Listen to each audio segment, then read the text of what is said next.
nosotros Ricardo Vidrio.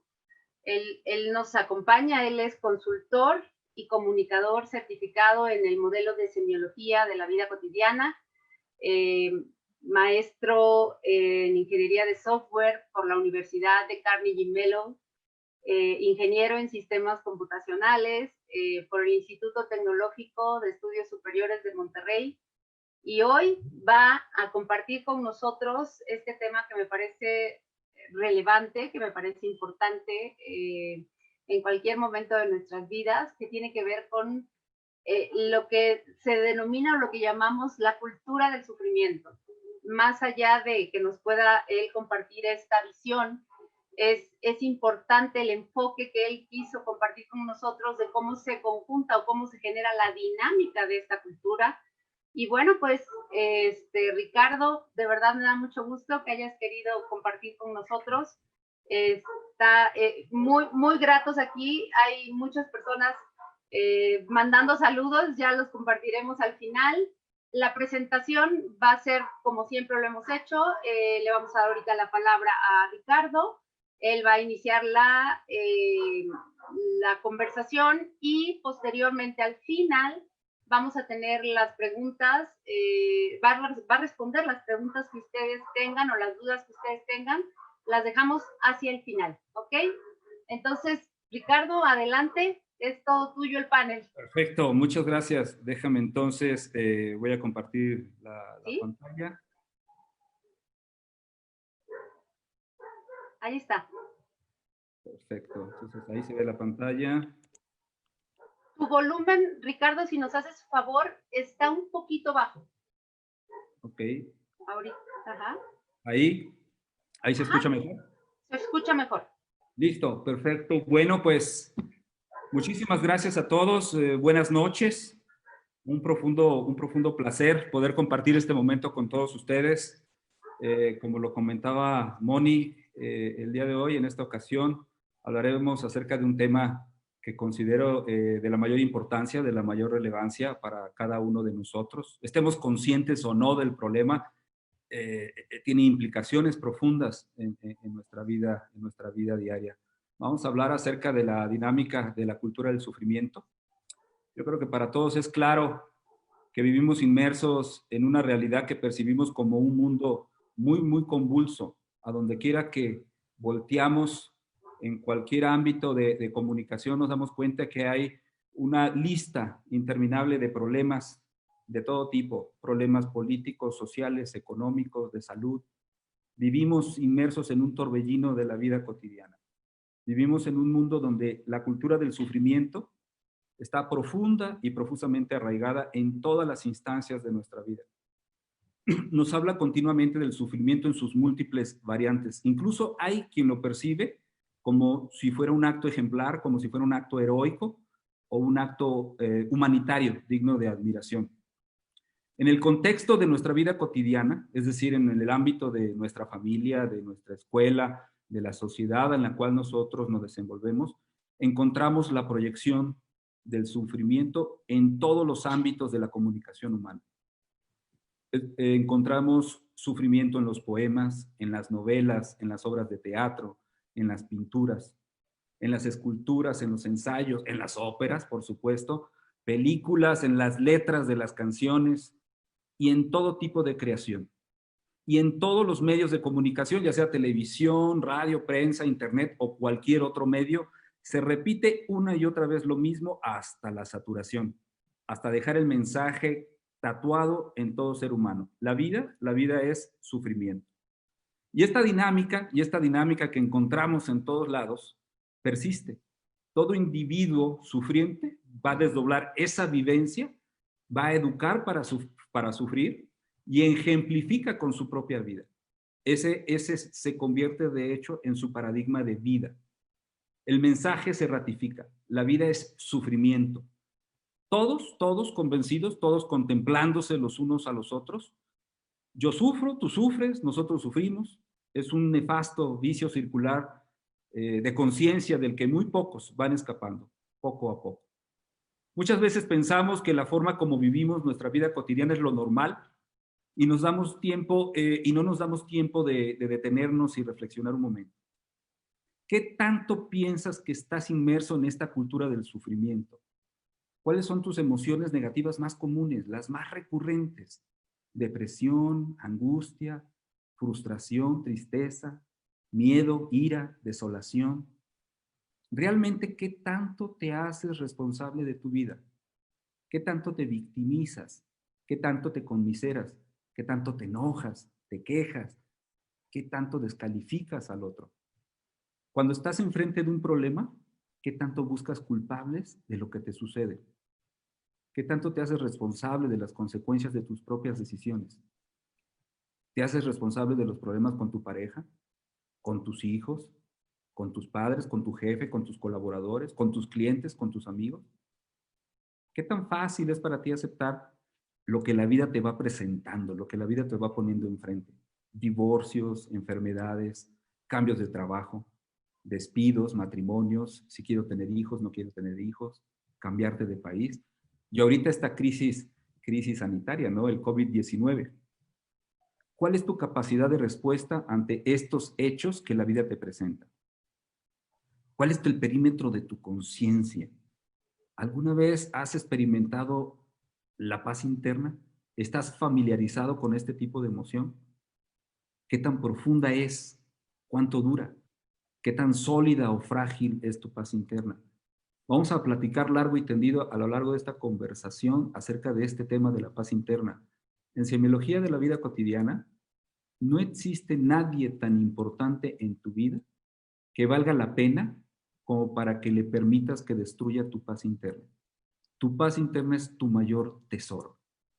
Dado que la inmensa mayoría de la especie humana está en la cultura del sufrimiento, aquí radica la profunda razón de ser de semiología de la vida cotidiana.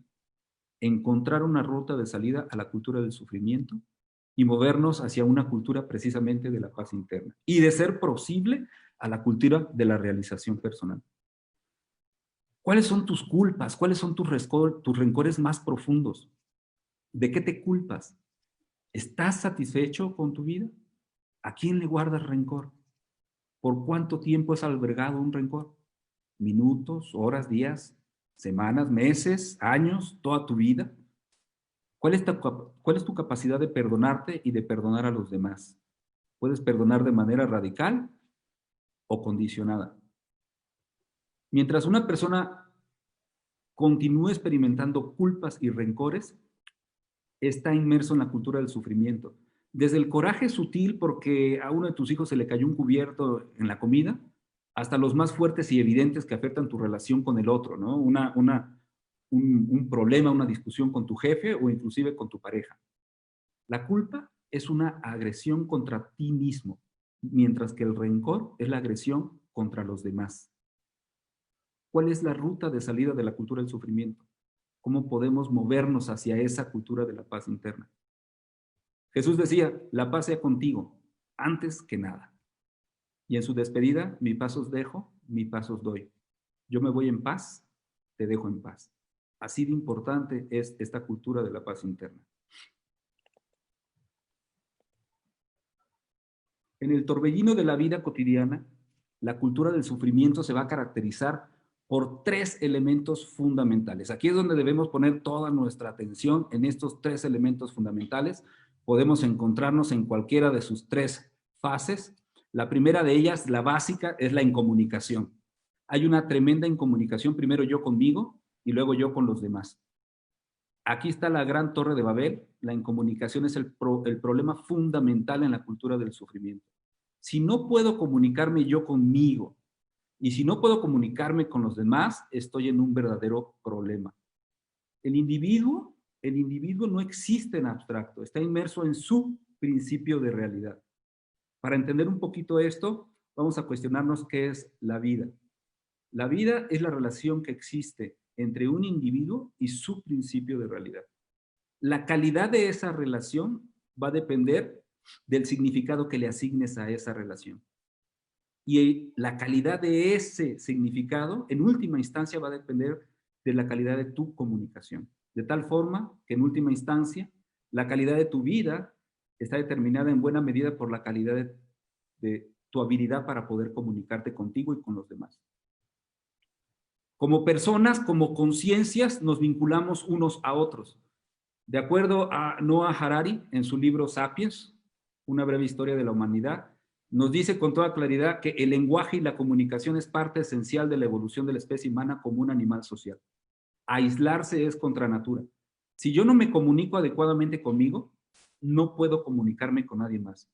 ¿Cómo puedo comunicarme conmigo mismo si nadie nos ha enseñado a cómo comunicarnos con nosotros mismos de manera clara y eficiente? No sé cómo leerme, no sé ni siquiera cuál es la estructura de mi yo. En un modelo básico de comunicación encontramos siempre un emisor, un receptor, un canal y un mensaje. Para que haya una correcta comunicación, primero debe haber empatía, entendiendo la empatía como la apropiación afectiva de la subjetividad del otro. ¿Qué significa esto? Literalmente es ponerse genuinamente en los zapatos del otro, en lo que el otro está sintiendo. ¿Cómo sé que genuinamente estoy en los zapatos del otro? Bueno, primero porque no hay ningún juicio, no voy a criticar nada de lo que me va a decir, y segundo, porque experimento una profunda compasión. Realmente te quiero ayudar y creo que lo puedo hacer. Necesito para esto saber cómo te sientes. Para poder comunicarnos con el otro, primero debemos saber comunicarnos con nosotros mismos. Y para poder comunicarnos con nosotros mismos necesitamos saber cómo establecer un claro contacto con nuestro escenario interno de conciencia. No sabemos cómo está estructurada nuestra conciencia.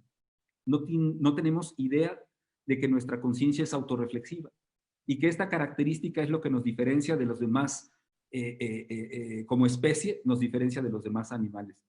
Somos la única especie animal que tiene la capacidad de estar consciente de que estar consciente. Somos los Homo sapiens sapiens. Tampoco sabemos que nuestra conciencia es holográfica. La holografía es esta característica que podemos observar en las fotografías. Si tú partes la fotografía a la mitad, la totalidad de la imagen la puedes observar en las dos partes. Si las vuelves a partir a la mitad, tienes 4 partes. La totalidad de la fotografía la puedes observar completamente en cada una de las 4 partes. Esa es una característica holográfica. Y tu conciencia también es multidimensional. No sabemos que nuestra conciencia tiene 7 funciones. Tiene dentro de esas 7 funciones procesos de percatación, procesos atencionales, procesos cognitivos, memoria, tiene deseo, creatividad y contemplación. Esas 7 funciones están estructuradas a partir de psicopotenciales. Tenemos un potencial racional, un potencial emocional, un potencial sexual, uno motriz y uno instintivo. Cada una de estas 7 funciones de la conciencia están en cada uno de esos 5 potenciales. Por eso, nuestra conciencia, aparte de ser autorreflexiva, es holográfica. Y es multidimensional porque cada una de estas 5 potenciales va a decodificar de la realidad algo muy particular, algo muy particular. Esa es la manera como nuestra conciencia va a decodificar la realidad en tu principio de realidad. Estos potenciales que forman parte de nuestra conciencia funcionan las 24 horas del día, los 7 días de la semana, los 365 días del año, estés dormido o estés en vigilia. Están constantemente decodificando los estímulos que percibimos. La realidad es lo que es, pero tu principio de realidad es lo que tus potenciales decodifican a partir de estos 5 potenciales de esa realidad. A esa realidad que estás decodificando, tú le asignas un significado. Y al final, lo que realmente vives es ese significado, el significado que tú le asignas a esa decodificación. El significado disfuncional que una persona le asigna a su principio de realidad lo lleva a tener conflictos de comunicación con su pareja, con sus hijos, con sus padres, con su jefe. De lo primero que tienen que estar conscientes es que no podrá comunicarse adecuadamente con otra persona si no puede comunicarse consigo mismo. Y no podrá comunicarse consigo mismo si no conoce cómo está estructurada y cómo funciona su conciencia. Ahora imaginémonos este problema multiplicado por todos los miembros de una familia. Imaginemos la familia nuclear y la familia extendida, todos incomunicados consigo mismos e incomunicados con todos los demás, queriéndose comunicar. El resultado es una tremenda frustración. Eso nos lleva al segundo elemento de la cultura del sufrimiento. Vivimos en un mundo profusamente frustrado. Cuando hay una persona insatisfecha, cuando está frustrada, resentida, con un bajo nivel de conciencia, responde con egoísmo, con agresión, vive con culpabilidad y complica sus relaciones interpersonales, complica su salud, su productividad en el trabajo, su vida social con sus amigos, y entre todos nos complicamos la vida a todos los demás. No me conozco, no sé qué quiero, no sé cuál es mi vocación, no sé cómo encontrarla, no sé cómo elegir la pareja adecuada. No estoy a gusto en mi trabajo, no me siento parte de mi familia, no sé cómo estructurar mi proyecto de vida y experimento una tremenda frustración conmigo, y eso lo traslado también a los demás. Quiero compartir, comunicarme con otra persona, pero no puedo.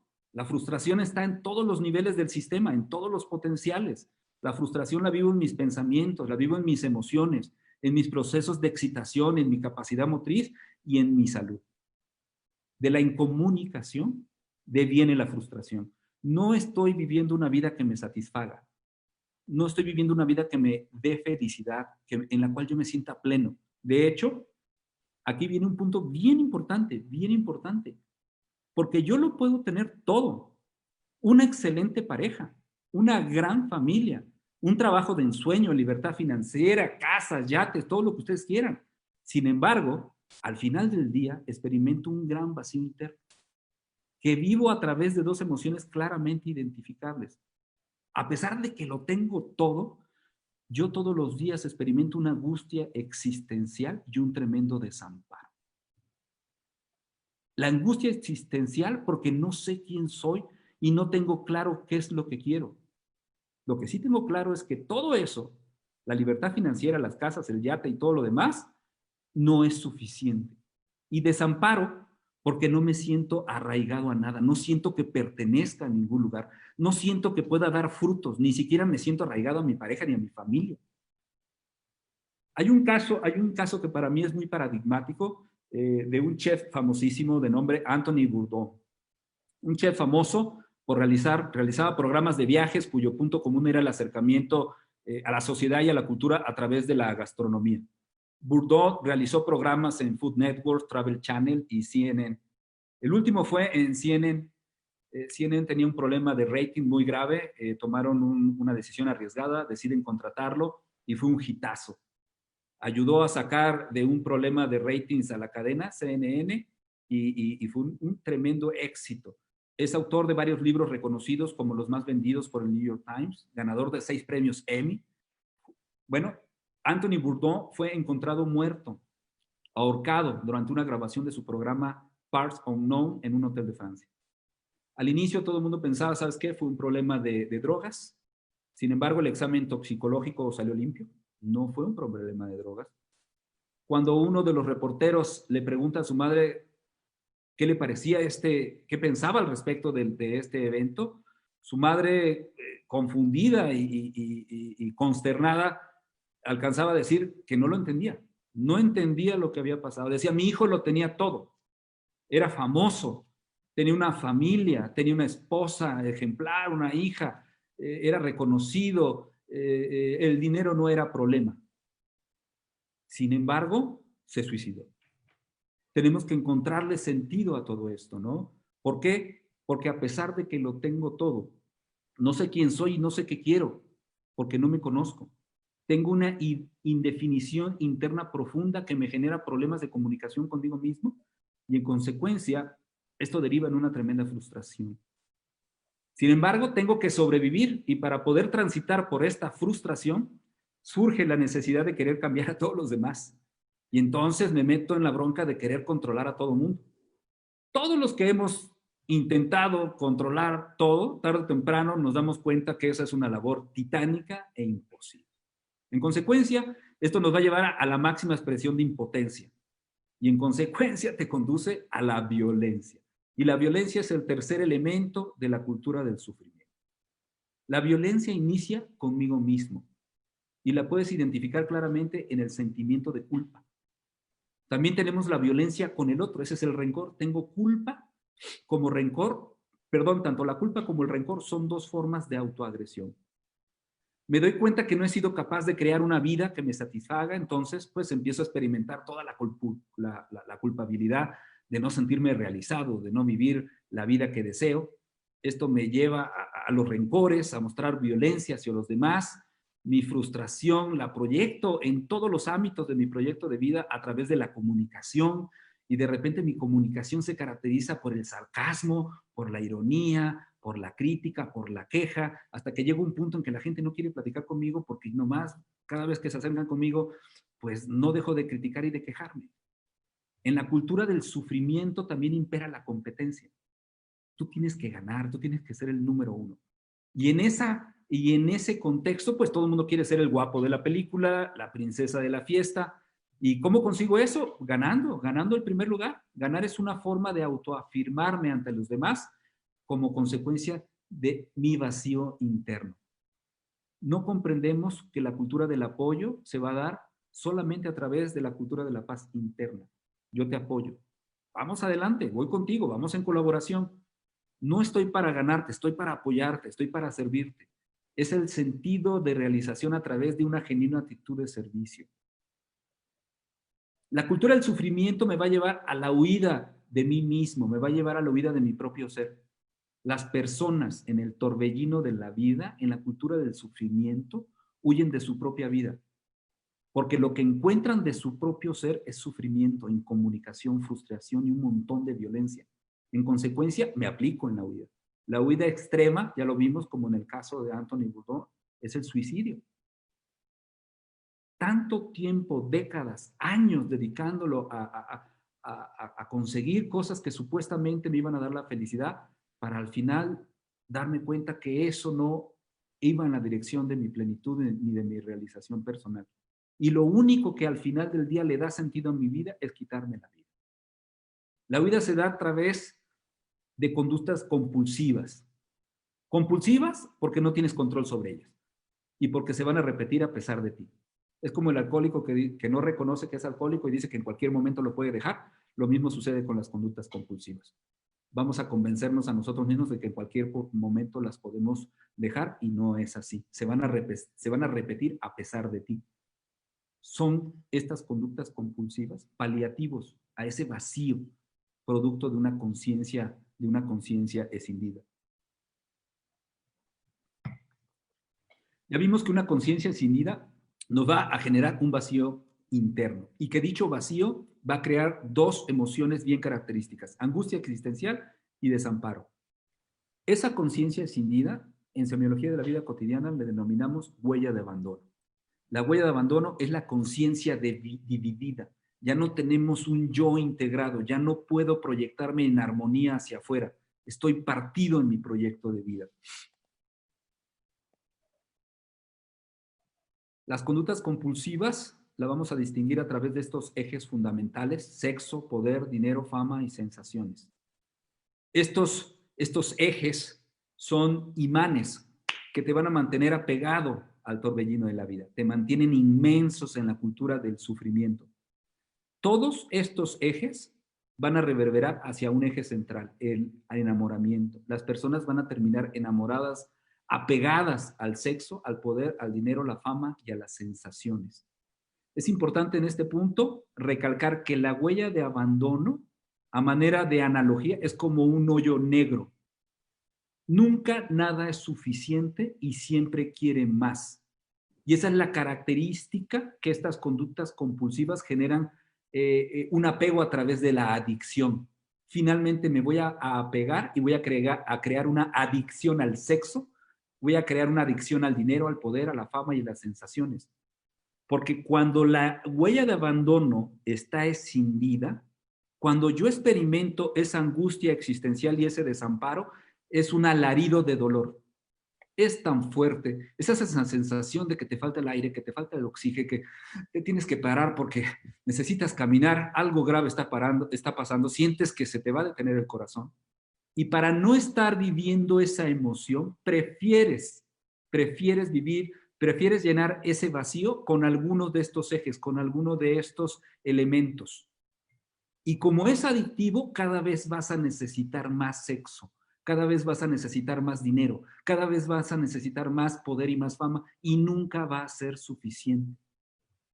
El sexo tiene un componente instintivo adicional muy fuerte, tan fuerte como el instinto de conservación. El sexo garantiza a la especie humana la procreación de la especie. Es la forma como la evolución garantiza la continuidad de la especie. En términos instintivos, el jalón hacia el sexo es súper fuerte, pero este jalón es lo mismo que compartimos con otros animales, no es algo exclusivo del ser humano. Sin embargo, gracias a las características de nuestra conciencia, una conciencia autorreflexiva, holográfica y multidimensional, la especie humana es la única especie animal con la capacidad de crear una cultura del sexo, y a esto le llamamos erotismo. Preguntémonos, ¿cuál es nuestra relación con el sexo? ¿Hasta dónde hay una conducta compulsiva con el sexo? Entendiendo por compulsiva algo que tú no puedes controlar.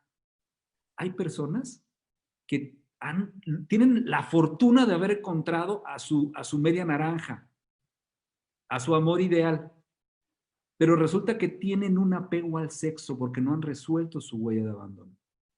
Y terminan teniendo sexo con la primera persona que se les pasa por encima. No tienen nada que ver con esa persona, no hay amor en esa persona, no hay un proyecto de vida. Es simplemente el resultado de una adicción al sexo. Y con esa adicción y por la decisión que toma, echa a perder la relación de pareja.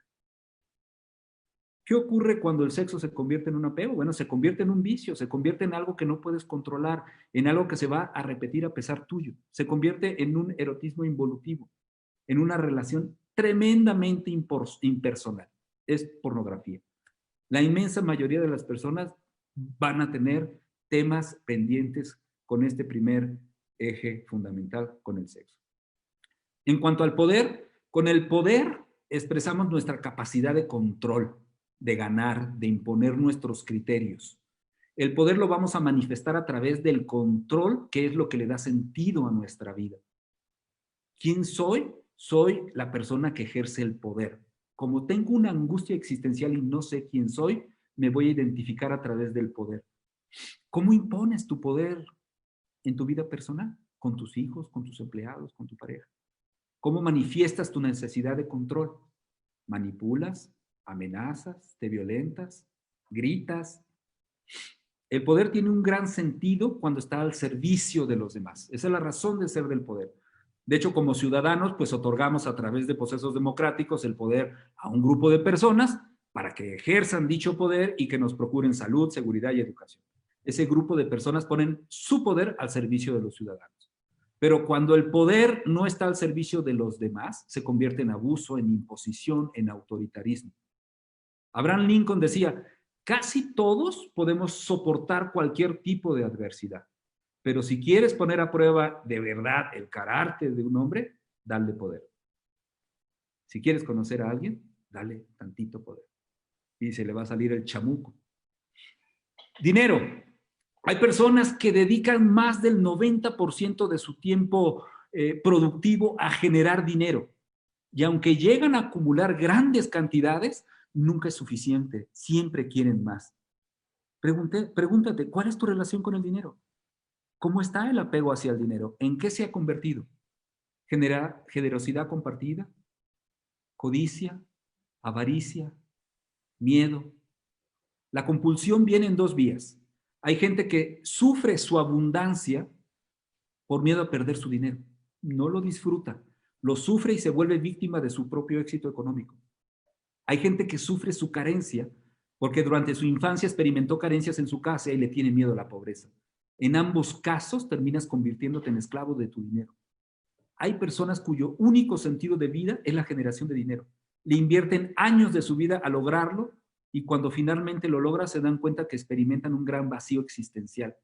Se concentraron en las acciones para generar dinero, pero se olvidaron de ellos mismos. Y el dinero no les aportó nada en la dirección de su realización personal. Al contrario, fue una fuente constante de problemas y de frustración. Fama. Este es el grito más desesperado de la huella de abandono. Necesito que me reconozcan. Reclamo la atención. Quiero ser famoso a toda costa, de lo que sea, pero que sea famoso. Si no consigo la atención, no existo, no soy nadie. Estoy muerto en vida. Siento esa angustia y ese desamparo. Y para evitarlo soy capaz de hacer lo que sea, incluso poner en riesgo a mi propia familia a través del escándalo. Necesito imperiosamente que me reconozcan, que me pidan autógrafos, que me tomen fotos, que me den likes, que me tagueen, que me den retweets. Cuando una persona carece de la mirada interior, necesita la mirada de los demás. Y cuando no te miras, entonces no existes, no eres. La mirada ajena, necesitas la mirada ajena para sentir que estás vivo. Sensaciones. Aquí encontramos la adicción a la prisa, a la velocidad, el riesgo, la adrenalina, la pornografía, la comida, la droga, el alcohol. Las propicio, las busco, aunque ponga en riesgo mi vida. Las sensaciones son la combinación de los estímulos sexuales, motrices e instintivos. Es lo más eficiente para anular tu ser, para enajenar tu conciencia, para huir de ti mismo. Puede ser en actividades bien inocuas. Puede ser comiéndote una concha, saboreándote un mollete, tirándote en paracaídas, usando tecnología, tomando alcohol, usando una droga. Las conductas compulsivas son ejes de imantación que captan tu atención. Crees que la estás pasando muy bien porque estás inmerso en las sensaciones y no te das cuenta que estás cavando tu propia tumba. Queremos que vivas estas, el sexo, el poder, dinero, la fama y las sensaciones, pero en atención plena, aquí y ahora. La conducta compulsiva al final del día es una conducta autodestructiva. Son lentos suicidios en donde yo huyo de mí, no tengo mi propia vida y estoy cavando mi propio foso. Finalmente, tenemos el enamoramiento, que es el apego por antonomasia. Ya no es sexo, poder, dinero y fama, sensaciones. Ahora me voy a pegar a una persona. Ahora ese vacío lo voy a llenar con alguien más. La persona se convierte en un paliativo de esa huella de abandono. Cuando la persona no está o nos amenaza con dejarnos, volvemos a experimentar la angustia y el desamparo. Y como el dolor es tan inmenso, en consecuencia, preferimos tolerar y soportar situaciones muy difíciles, violentas, que vulneran nuestra dignidad, con tal de que no nos dejen. Hay muchas personas queriendo salir del torbellino de la vida, del ciclo del sufrimiento, de la incomunicación, de la frustración, de la violencia, pero no saben cómo hacerlo y están desesperadas. Recordemos que a la conciencia escindida la denominamos huella de abandono. La huella de abandono es esta conciencia dividida. Ya no tenemos un yo integrado con un autoconcepto funcional. En consecuencia, ya no puedo proyectarme en armonía hacia afuera. Una conciencia escindida va a generar un autoconcepto disfuncional. Y este autoconcepto disfuncional se va a proyectar en la totalidad de tu proyecto de vida. Es disfuncional porque no te funciona. ¿Dónde no te funciona? En cada una de las relaciones que vas a establecer en las esferas periféricas de tu proyecto de vida. En tu trabajo, en tu familia, en tu vida social, en tu salud. ¿Cómo sé que mi autoconcepto es disfuncional? Porque en tu vida cotidiana experimentas emociones negativas producto de tu relación con tu jefe, con tus compañeros de trabajo, con tus subordinados. Tu jefe es un ogro, es un autoritario, es un déspota, tus compañeros son unos envidiosos, tus subordinados son unos inútiles y vives esa relación desde la frustración, desde la ira y desde la desesperación. En tu vida familiar tienes problemas con tu pareja, con tus hijos, con tus padres. Tu pareja es muy exigente, celosa, tus hijos son irresponsables, que se creen que todo lo merecen. Mi papá siempre me critica, mi mamá siempre me rechaza. En la esfera de la salud, bueno, ¿qué tan negligentes somos con nuestra salud? Sueño, duermo bien, concilio de manera adecuada mi sueño, no me preocupo por la calidad de lo que como en exceso, y cuando como en exceso siento culpabilidad cuando lo hago, como de más cuando siento ansiedad, me como mis problemas, compenso la falta de sexo con alimento. En cuanto al ejercicio, no realizo ningún ejercicio. Un cuerpo que no se ejercita se deteriora. La falta de ejercicio también es una autoagresión.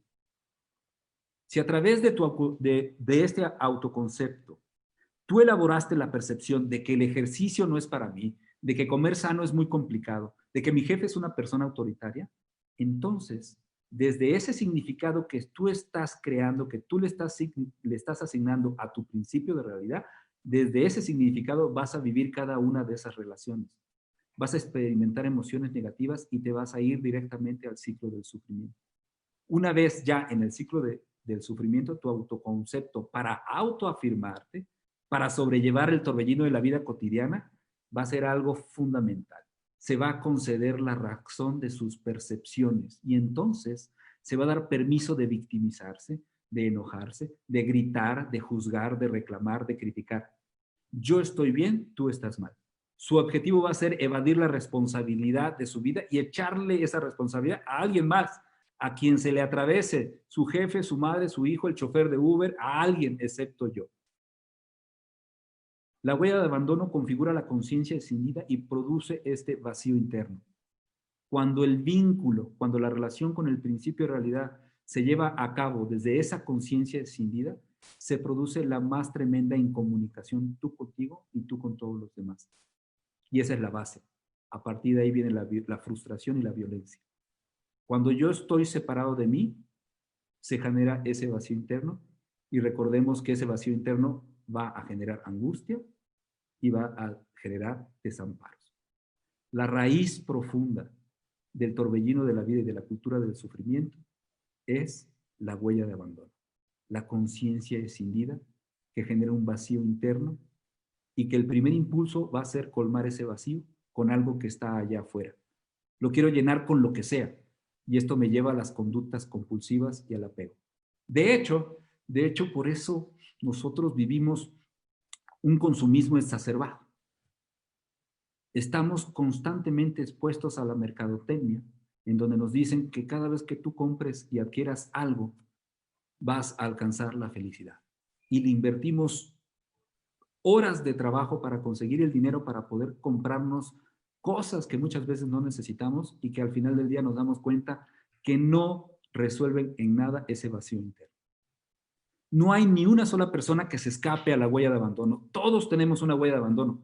Pero si no sabemos que existe, cómo funciona y cómo afecta nuestra calidad de vida, entonces no hay persona que pueda trascenderla. En consecuencia, el torbellino de la vida y la cultura del sufrimiento tiende a perpetuarse.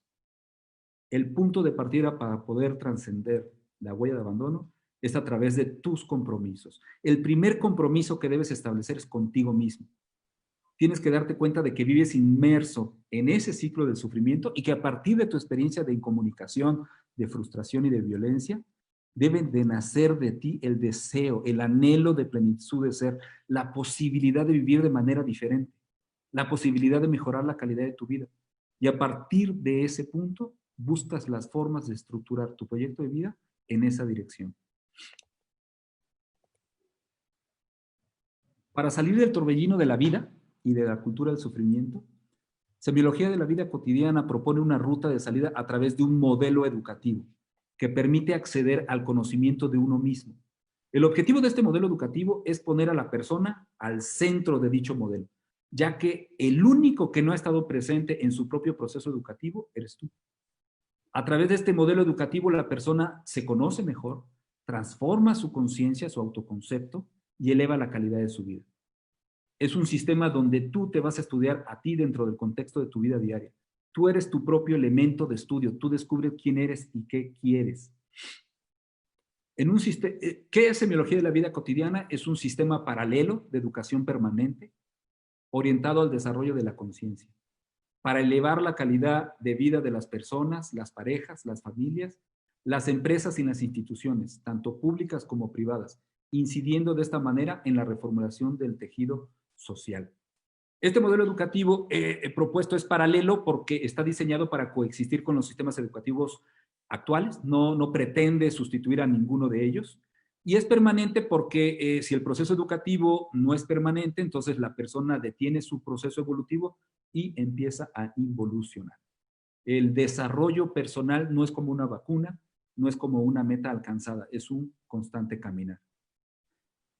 Este modelo educativo no es un modelo psicoterapéutico, se cambia la perspectiva. Todas las corrientes psicológicas vienen de la medicina, son paradigmas médicos donde al individuo se le considera como un enfermo, se le aplica la terapia y se le cura de dicha enfermedad.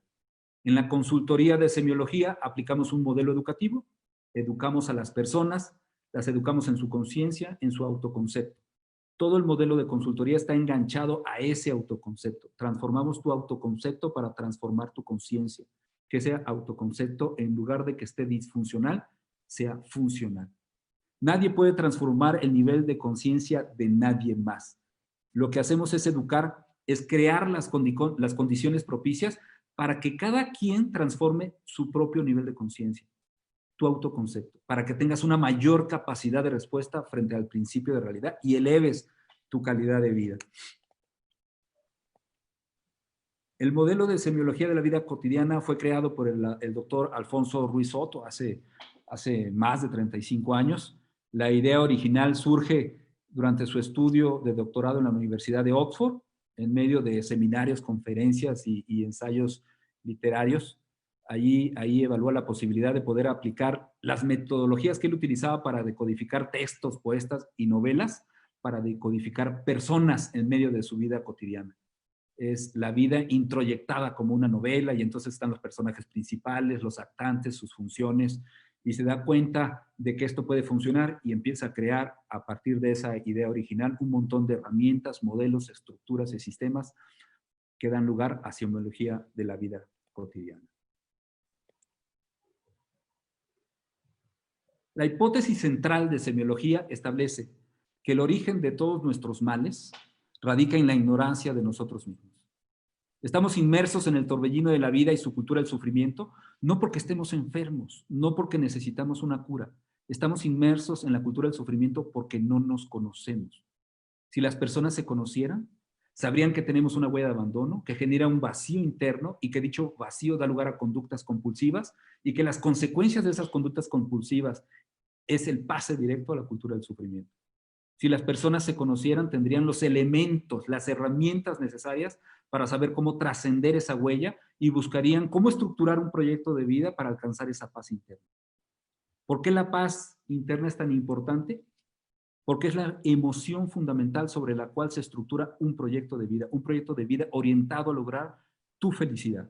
Mientras vivamos inmersos en la cultura del sufrimiento, mientras emitamos juicios, mientras experimentemos emociones negativas, tristeza, angustia, desesperación, no es posible lograr la paz interna. Y en esas condiciones no es posible estructurar un proyecto de vida orientado hacia tu felicidad. ¿Qué urge en la vida cotidiana? Un proceso educativo en donde se cambie esa perspectiva, donde quede claro que salir de la cultura del sufrimiento es posible, y no solo es posible, es necesario. El único que no ha estado presente en su propio proceso educativo ha sido tú. El objetivo es poner a la persona al centro de ese proceso educativo y cumplir con dos aspectos principales. Uno de ellos es la noción de educare, sacar de lo profundo, sacar lo que está oculto, sacar lo que ya está en ti, tus potenciales, llevarte al máximo de tu desarrollo humano. Por eso urge que te conozcas para conocer las características de tus potenciales. Nadie puede desear lo que no conoce. Pongamos de ejemplo la semilla de un roble. En la semilla de un roble yo tengo un roble en potencia, un roble que puede medir 15 metros. Pero si yo siembro esa semilla y yo no tengo idea cómo crear las condiciones propicias para que ese roble crezca hasta el máximo de sus potencialidades, yo voy a ser negligente en ese sentido, no voy a saber cuánto sol necesita, cuánta agua, cuánto fertilizante, y a lo mejor esa semilla va a dar lugar a un roble de unos 5 o 10 metros. Cuando sabíamos que esa semilla podía en potencia dar un roble de 15 metros. Pero no pude crear las condiciones propicias porque no sabía nada al respecto. La segunda noción es la noción de vocatio, llamado interno, el conocimiento vocacional a partir del conocimiento de tu ser. Tu vocación se encuentra en los lados fuertes de tus potenciales. La vocación no se inventa, la vocación se descubre, se asume y se implementa. Tus opciones vocacionales se descubren a partir de lo que eres, de lo que sabes y de lo que tienes. Por eso la comunicación contigo es vital. Si no sé quién soy, difícilmente voy a lograr encontrar mi vocación. De lo que eres, de lo que sabes, de lo que eres, ¿qué eres? Eres el producto que surgió de un espermatozoide fecundando a un óvulo. Es cuando dos ramales ancestrales, tanto el de tu padre como el de tu madre, coinciden al momento de tu concepción. En ese momento queda un sello genético, biológico en tu ADN. Ahí está tu capacidad, tu potencial de ser genético. Ese es lo que eres, de lo que eres, de lo que sabes, de lo que has aprendido profesionalmente, de lo que has aprendido en la vida y de lo que tienes. De estas tres va a surgir lo que puedes. Siempre podemos varias cosas. Y de las opciones que puedes, eliges la que quieres, la asumes y la implementas. Yo pude, en un ejemplo, yo pude haber descubierto que tengo vocación como músico, como escritor, pero en mi casa esas profesiones siempre fueron descalificadas. Escuchaba reiteradamente que los músicos y los escritores se morían de hambre, un juicio de valor que fue generando en mí una actitud negativa ante esas profesiones. Pero ¿qué sucede? Que durante mi adolescencia surge en mí un llamado vocacional muy fuerte hacia la música, hacia la escritura. Poco a poco va creciendo en mí un fuerte anhelo de plenitud de ser, pero el miedo me invade. Reverbera en mi mente los comentarios de mis padres de que los músicos y los escritores se mueren de hambre. Y en mi casa hubo muchas carencias económicas. El miedo me desborda y tomo la decisión desde el miedo y no desde el amor, no desde el anhelo de plenitud de ser. He sido de los afortunados en haber encontrado mi vocación, pero no la asumo. Me da miedo asumirla y mucho menos la implemento. Decido dedicarme a otra cosa, a una ocupación, algo que me permita hacer frente a mis compromisos financieros. Soy una persona responsable, hay que pagar la colegiatura, las hipotecas, el carro, pero al pasar de los años se va acumulando en mí una gran frustración porque mi ocupación no me da placer. No me estoy realizando en las actividades que realizo. Mientras haya desconocimiento de tu ser, habrá incomunicación. Mientras haya incomunicación, hay frustración. Y mientras haya frustración, hay violencia. E inexorablemente viviremos inmersos en la cultura del sufrimiento, pensando que la vida es así, pero la vida no es así. Existe la opción del camino de la plenitud de ser, de la realización personal, de la felicidad, pero necesitas dar el primer paso. Necesitas conocerte. El individuo no existe en abstracto. Aquí tenemos tres presupuestos acerca de la calidad de vida. El primero, tu calidad de vida la determina tu nivel de conciencia. Ya lo hemos dicho, el individuo no existe en abstracto, existe inmerso en un principio de realidad. De hecho, vive inmerso en su principio de realidad. Ya vimos que la realidad es lo que es, pero tu principio de realidad es lo que decodificas a través de tus 5 potenciales. Es el significado que le asignas a esa decodificación. Y eso se convierte en tu principio de realidad. Recordemos que la vida es la relación que existe entre el individuo y su principio de realidad. La calidad de esa relación depende del significado que le asignes. Y la calidad del significado depende de tu nivel de conciencia. De tal forma que tu calidad de vida la determina tu nivel de conciencia. Cada persona en este momento en todo el planeta está viviendo la calidad de vida que le corresponde en perfecta concordancia con su nivel de conciencia. En este momento está sucediendo algo fascinante porque es difícil de que lo volvamos a ver. La totalidad de la población de este planeta estamos compartiendo, estamos experimentando un estímulo del mismo evento, el COVID-19, una crisis sanitaria. Estamos en la misma tormenta, pero no vamos en la misma embarcación. Cada uno estamos decodificando este evento de manera diferente. Y en ese proceso de decodificación le damos forma a nuestra embarcación. Y unos decodifican pues un pequeño salvavidas, otros una tabla de madera, otro ya una embarcación ya más a modo, un yate. Cada quien está decodificando de acuerdo a su nivel de conciencia. Y el significado que le damos va a generar en nosotros pensamientos y emociones. Y a partir de ahí nos podemos sentir tranquilos, en paz, desesperados, angustiados, con miedo, tristes. Cada uno de nosotros, a pesar de que estamos en la misma tormenta, viviendo su principio de realidad, cada uno viviendo su propio significado. Tu nivel de conciencia lo determina tu capacidad de respuesta frente al principio de realidad. La conciencia no se manifiesta en abstracto. Tu conciencia se manifiesta en las acciones que realizas en tu vida cotidiana. La realidad te plantea diferentes puntos de fricción de manera constante. ¿Qué es un punto de fricción? Un punto de fricción es un punto límite de tu conciencia, en donde no sabes con claridad qué es lo que quieres hacer. Tienes una contradicción interna y te debates entre el sí y el no. Quiero y al mismo tiempo no quiero. Me quiero casar, pero no me quiero casar. Quiero tener hijos, pero no quiero tener hijos. Quiero renunciar, pero no quiero renunciar. Quiero divorciarme, pero no quiero divorciar. Un punto de fricción va a reclamar de ti una definición. Es una crisis que reclama de ti un crecimiento de conciencia. Tu conciencia, el límite de tu conciencia está delimitado por puntitos de fricción. Todo lo que queda adentro de ese límite es perfectamente digerible por ti y no altera tu paz interna. No te genera emociones negativas. Siempre encontrarás opciones de solución bastante creativas.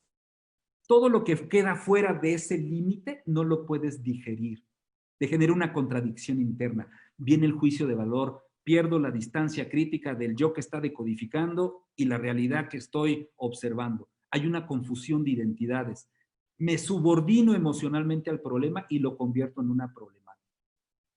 Me vuelvo parte del problema y no de la solución. Viene la emoción negativa y ese es el síntoma inequívoco de que ya estoy en el ciclo del sufrimiento. Tu capacidad de respuesta frente al principio de realidad la determina tu nivel de autoconocimiento. Si no te conoces, no vas a sacar lo mejor de ti. No conoces tus máximos potenciales, no sabes de lo que eres capaz. Vamos a encontrar 5 respuestas típicas ante el principio de realidad. La primera de ellas, rebeldía manifiesta.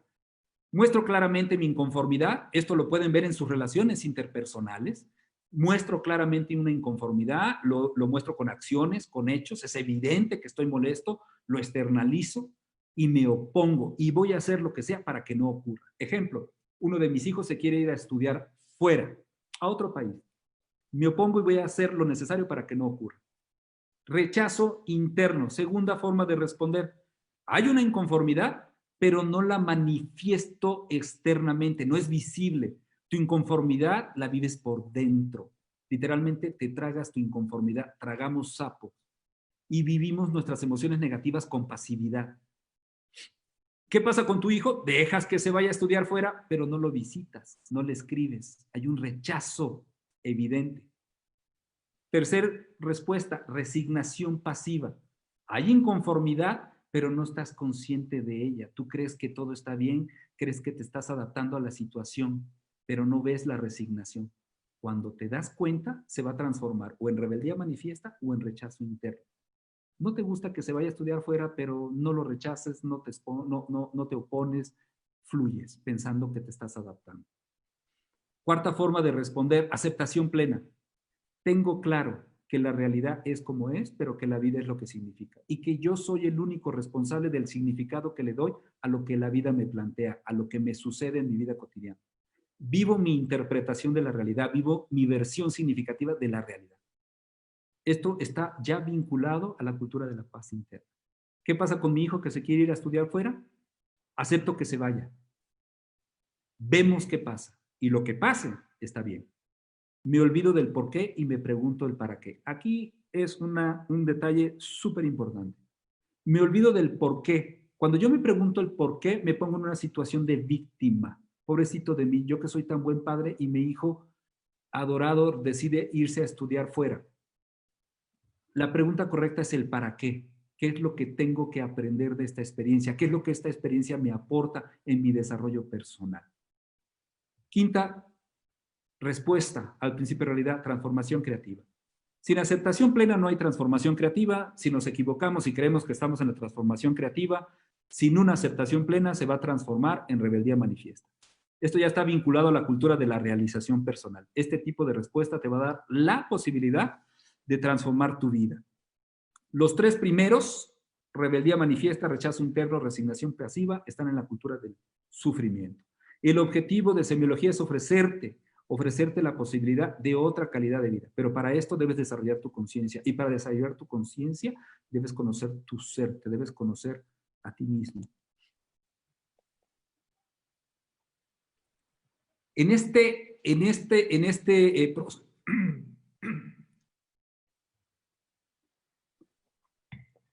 este proceso de autoconocimiento vamos a pasar por 3 plataformas. En el primer nivel tenemos el nivel de la información. En este nivel vamos a percibir simplemente los signos. Esa es la unidad mínima de significación, la unidad mínima de comunicación. Es en el caso en que una persona maneja mucha información, muchos signos, es una persona que sabe muchísimo de un tema, y aquí tenemos al erudito. Es la plataforma básica, es el primer nivel. Eso nos lleva al segundo nivel, el nivel de la cultura. En este nivel ya pasamos de los signos a los códigos, y a través de un orden determinado, los signos dentro de ese código producen mensajes. Para que haya una buena comunicación entre dos individuos, deben manejar mensajes dentro del mismo código. Si no, entonces la comunicación se vuelve un galimatías. Aquí tenemos ya al intelectual. Ya puede vincular la información, ya puede relacionar, le da sentido y obtiene sus propias conclusiones. Segundo nivel. Esto nos lleva al tercer nivel. Ese es el nivel que estamos buscando, el nivel del conocimiento. El conocimiento proviene de la experiencia. Aquí tenemos al sabio. Conoce porque ya lo experimentó. Lo sabe todo con respecto a sí mismo. En consecuencia, ha aprendido a salir de la cultura del sufrimiento. Ha aprendido a desarrollar su conciencia, su capacidad de respuesta al principio de realidad. Es altísima y tiene una calidad de vida en correspondencia con ese nivel de conciencia. Aquí en este hay que recordar el aforismo de la mirada interior de Alfonso Ruiz Soto. Nos dice que la sabiduría es el fruto de la experiencia, que la experiencia es el fruto de la observación. La observación es el fruto de tu mirada interior. Obsérvate a ti mismo, observa el mundo en que vives y crece en sabiduría, porque quien tiene sabiduría lo tiene todo. Aquí es importantísimo llegar hasta ese tercer nivel. Recordemos otra vez que la hipótesis central de semiología establece que el origen de todos nuestros males radica en la ignorancia de nosotros mismos. Estamos inmersos en el torbellino de la vida y su cultura del sufrimiento, no porque estemos enfermos, no porque necesitemos una cura. Estamos inmersos en la cultura del sufrimiento porque no nos conocemos. No nos conocemos porque no hay un sistema educativo que nos permita ese conocimiento. Estamos en la cultura del sufrimiento con arraigos muy profundos. ¿Qué necesitamos? Una ruta de salida, una opción que nos permita el conocimiento de uno mismo.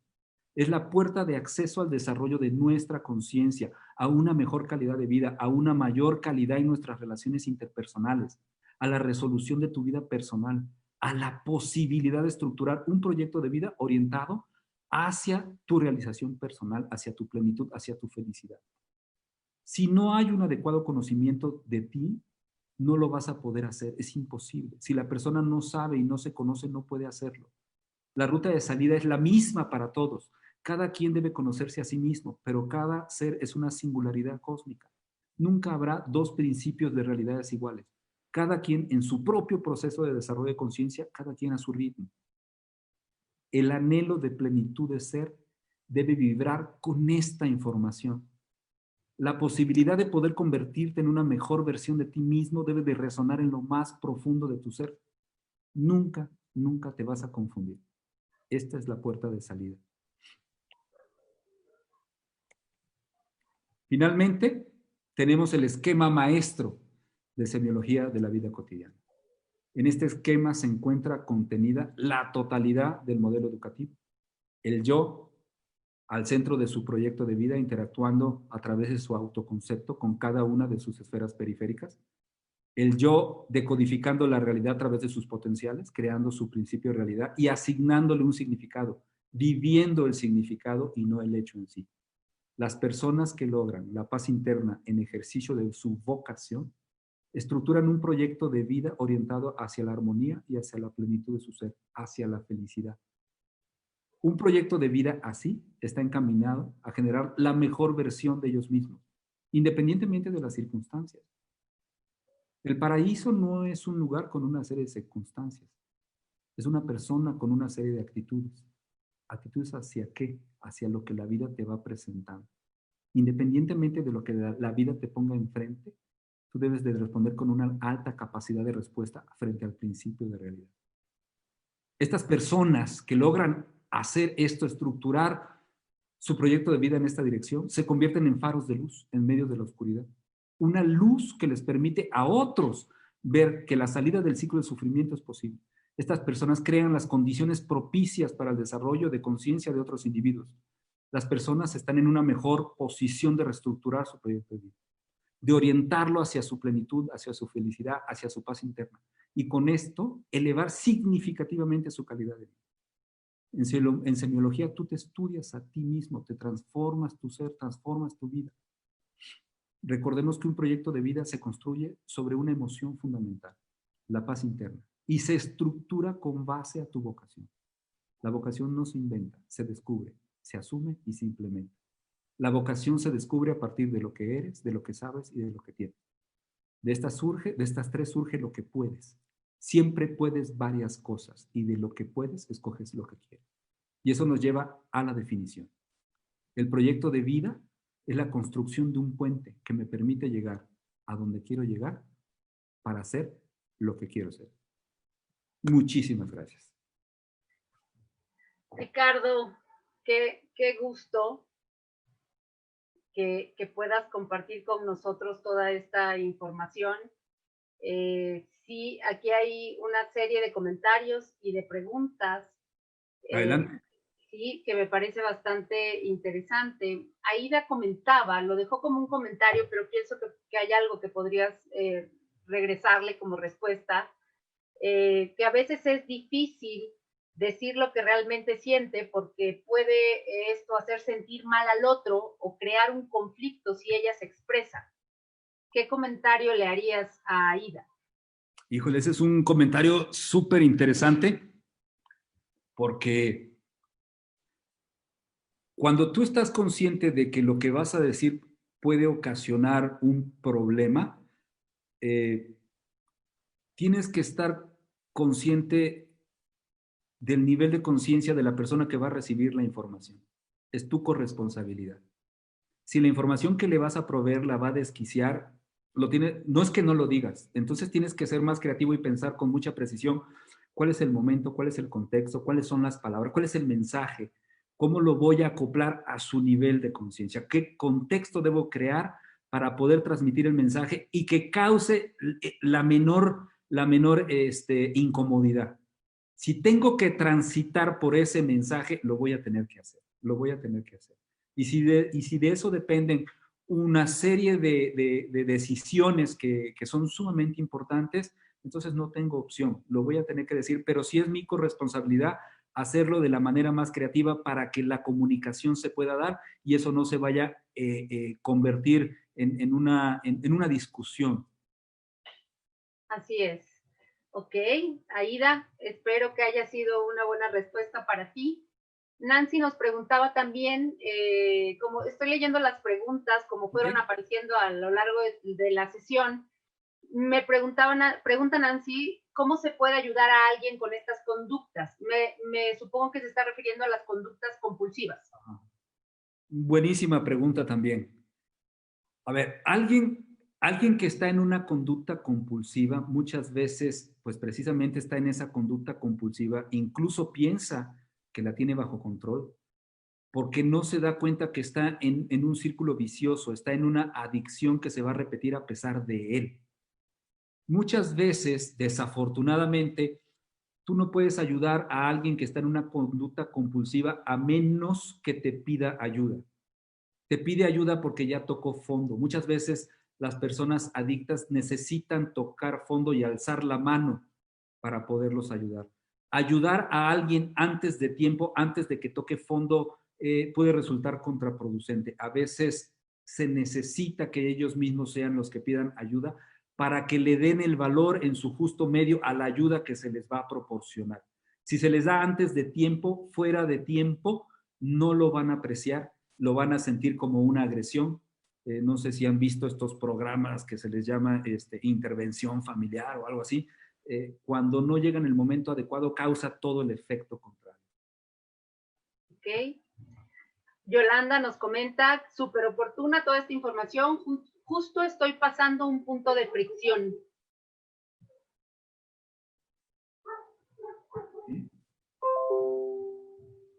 Ok, es que me están pidiendo que quitáramos la lámina, ya la quité, para que te vieran. Ok. ¿Cómo manejas el punto de fricción? ¿En qué sentido? No entiendo la pregunta. ¿Cómo manejo el punto de fricción? Sí.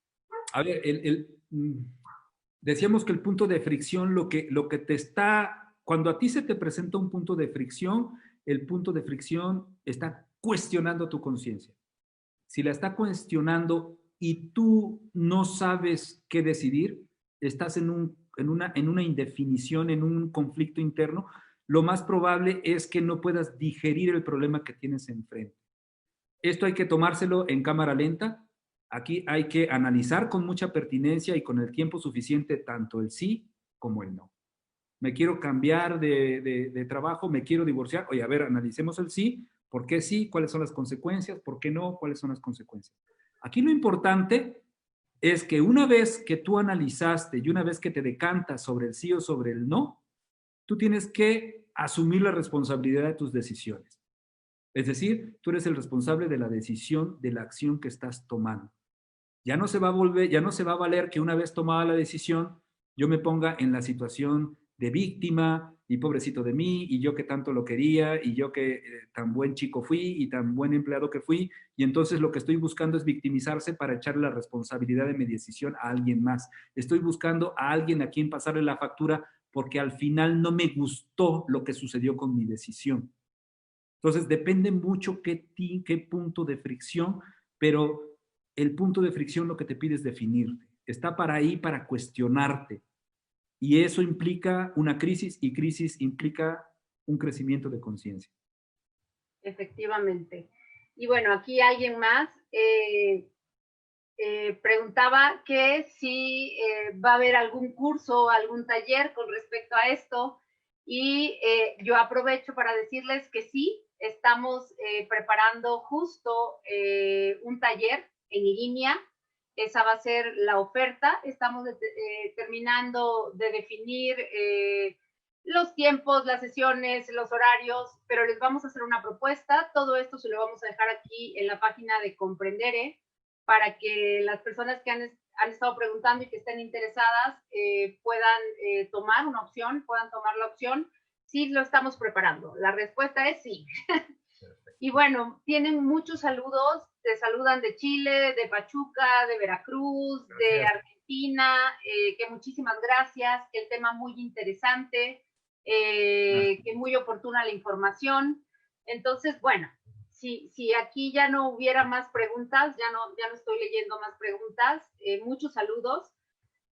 Quiero pues cerrar y quiero agradecerte profundamente toda la información, todo lo que preparaste. Creo sinceramente que sí, que siempre va a ser un tema crucial, que la cultura del sufrimiento está ahí, la oferta es de la canasta básica y nos las ponen en bandeja de plata para que cada quien la agarre y diga, me llevo la oferta, y decididamente la ruta de salida es el conocimiento de uno mismo.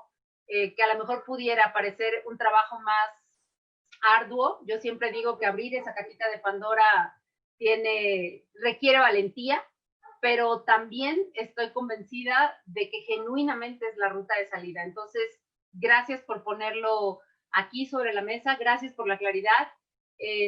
Vamos a seguir dándole forma al taller porque sí hay gente que está aquí interesada. Perfecto. ¿Algo más que nos quieras decir? No, nada más. Simplemente agradecer a todos el haber compartido este tiempo conmigo y se los agradezco profundamente.